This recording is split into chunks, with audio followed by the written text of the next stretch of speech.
नमस्कार। अब पढ़ेंगे आप साना साना हाथ जोड़ी पाठ का अंतिम भाग।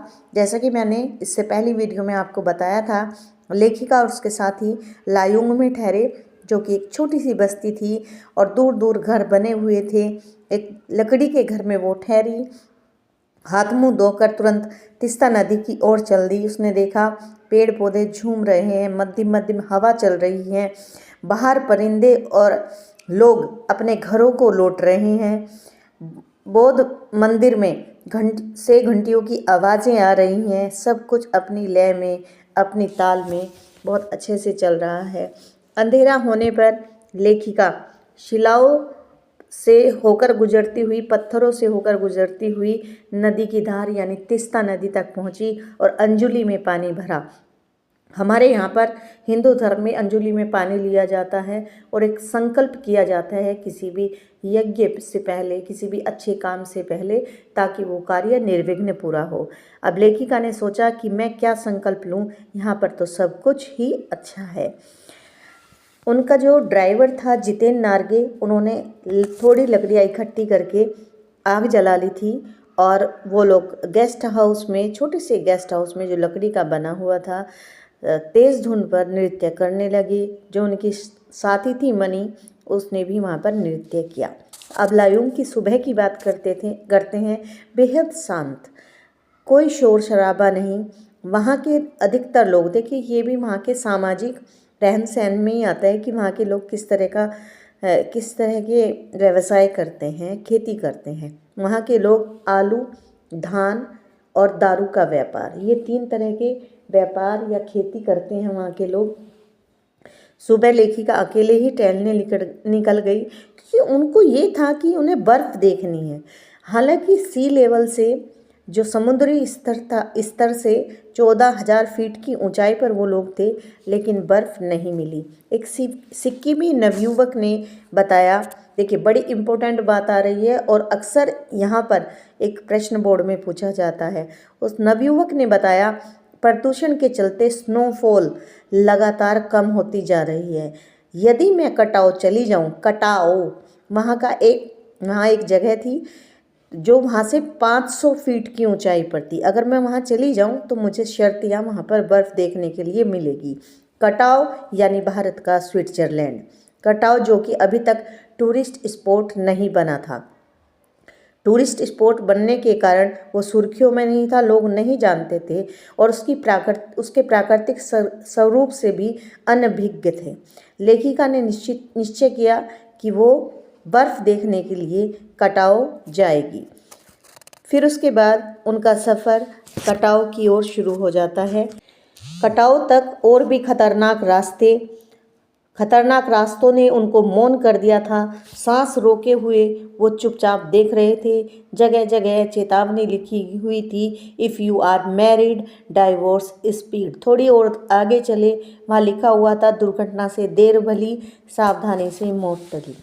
वहाँ पर पहुंचकर नार्गे उत्साहित होकर कहने लगा, कटाव हिंदुस्तान का स्विट्ज़रलैंड है। मेरी सहेली मणि, जो कि स्विट्ज़रलैंड घूम आई थी, जो लेखिका की सहेली थी, उसने तुरंत प्रतिवाद किया, उस बात का उत्तर दिया, नहीं, स्विट्ज़रलैंड भी इतनी ऊंचाई पर नहीं है और ना ही इतना सुंदर।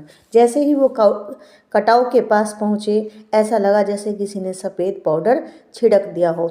एकदम ताज़ा बर्फ़ साबुन के झाग की तरह चारों ओर बिखरी पड़ी है, चांदी से चमकते पहाड़। एकाएक जितेन ने पूछा, कैसा लग रहा है? मैंने जवाब दिया, राम राछो। ये राम रोछो अच्छा है।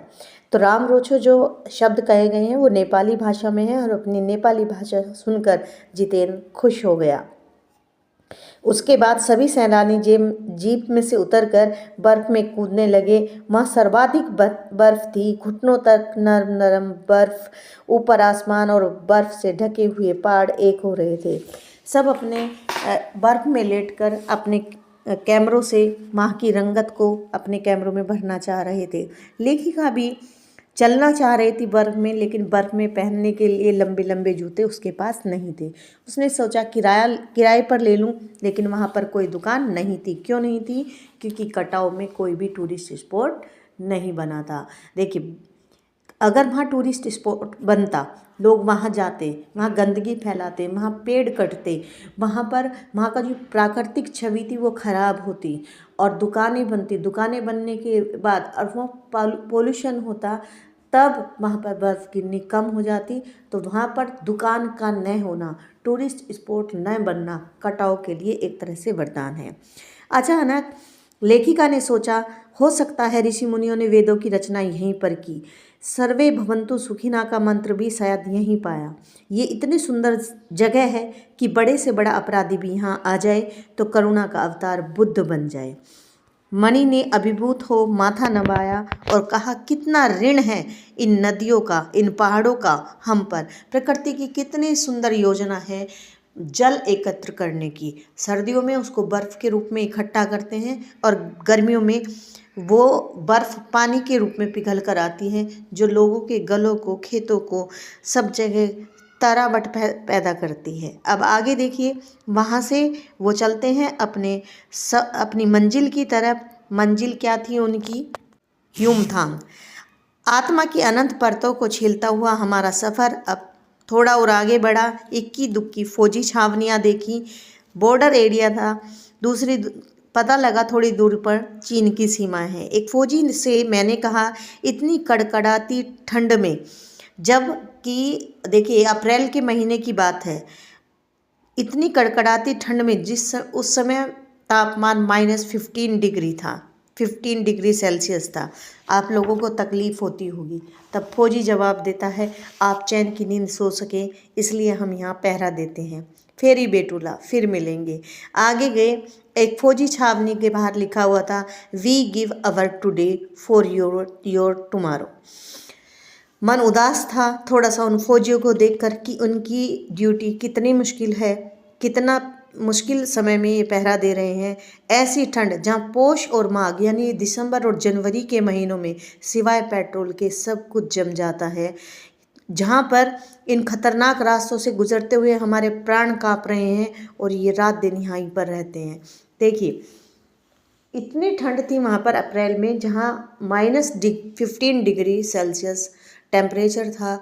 अब आप ये देखिए वो तापमान पोष और माघ यानी जनवरी और दिसंबर के महीने में कितना होता होगा। ढेरों ढेर प्रियता और रेडोडोंड्रो के फूल उन्हें आगे मिले। आगे बढ़ते हुए घाटियों, वादियों, पहाड़ों और बादलों की आंख मिचोली देखते हुए वो पहुँचे अपनी जीप को लेकर युमथांग। युमथांग जो है थोड़ा सा फीका लगा क्योंकि कटाव में इतनी बर्फ़ जो देख ली थी। उन्होंने बहरहाल एक सिक्किमी युवती जो चिप्स बेच रही थी उससे पूछा, क्या तुम सिक्किमी हो? और उसने बड़ा अच्छा उत्तर दिया, नहीं मैं इंडियन हूँ। यहाँ चक दे इंडिया मूवी की बात याद आ जाती है, मैं भारतीय हूँ। सुनकर बड़ा अच्छा लगा। सिक्किम के लोग भारत में मिलकर बड़े खुश हैं। जीप में बैठते हुए जब वहाँ से चले तो एक पहाड़ी कुत्ते ने रास्ता काट दिया। मणि ने बताया, ये पहाड़ी कुत्ते हैं, ये भौंकते नहीं, सिर्फ चांदनी रात में भौंकते हैं। तो ज्वार भाटा की उन्हें याद आ गई। क्या ज्वार भाटा? जो आपने 6th-7th में पढ़ा होगा, अमावस और पूर्णिमा को ज्वार भाटा आता है, यानी समुद्र की लहरें ऊंची उठती हैं। खैर, लौटते समय तरह तरह की जानकारियाँ दे रहा था जितेन उन्हें। एक जगह उसने बताया, मैडम एक पत्थर है जिस पर गुरु नानक के फुटप्रिंट है। कहते हैं गुरु नानक की थाली से थोड़े से चावल छिटक कर गिर गए थे। जिस जगह चावल छिटक कर गिरे थे वहाँ चावल की खेती है। करीब 3-4 किलोमीटर बाद ही फिर उंगली दिखाई। मैडम देखिए, बड़ी इंपॉर्टेंट लाइन आ रही है। मैडम इसे खेदुम कहते हैं। यह पूरा लगभग 1 किलोमीटर का इलाका है। यहाँ देवी देवताओं का निवास है। यहाँ जो गंदगी फैलाएगा वो मर जाएगा। देखिए ये उनका विश्वास था कि इस 1 किलोमीटर के, बल्कि वो तो पूरे सिक्किम में गंदगी नहीं फैलाते हैं वहाँ के लोग। तो उनका मानना है अगर गंदगी फैलाएंगे तो देवी देवता नाराज़ हो जाएंगे और हमारी मृत्यु हो जाएगी। लेकिन ये विश्वास मान लीजिए या अंधविश्वास मान लीजिए, वहाँ की स्वच्छता के लिए इतना उपयोगी है ना। वहाँ स्वच्छता इन्हीं कारणों से है क्योंकि लोग इस तरह का विश्वास रखते हैं। अगर हम देखिए, गंगा को माता कहते हैं, गऊ को माता कहते हैं, भारत को माता कहते हैं। हमने जिसे माता कहा, हमने वहीं पर गंदगी फैला दी, जो हमारे लिए अपमानजनक बात है। जिनको हम पूज्य मानते हैं, हमें वहाँ कभी भी गंदगी नहीं फैलानी चाहिए। खेदुम से हमें ये सीखने को मिलता है। आगे चलते हैं। फिर लेखिका पूछती है युमथांग पहले टूरिस्ट स्पॉट था या नहीं। तब जितेन बताता है कि पहले ये टूरिस्ट स्पॉट नहीं था। सिक्किम की जब भारत में मिला उसके भी कई वर्षों बाद भारतीय आर्मी के कप्तान शेखर दत्ता के दिमाग में ये आया था कि सिर्फ फौजियों को रखकर यहाँ क्या होगा, घाटियों के बीच रास्ता निकालकर इसे टूरिस्ट स्पॉट बनाया जाए। आप देखिए अभी भी रास्ते बन रहे हैं, नई नई जगहों की खोज जारी है। तब लेखिका ने माना कि यह यात्रा एक खोज यात्रा रही और मन ही मन खुश हुई और आगे बढ़ने लगी। ये था साना साना हाथ जोड़ी पाठ का अंतिम भाग। अगर आपको वीडियो पसंद आई है, आपको चैप्टर समझ आया है तो प्लीज़ वीडियो को शेयर करिए, लाइक करिए और सब्सक्राइब करना ना भूलिए। धन्यवाद।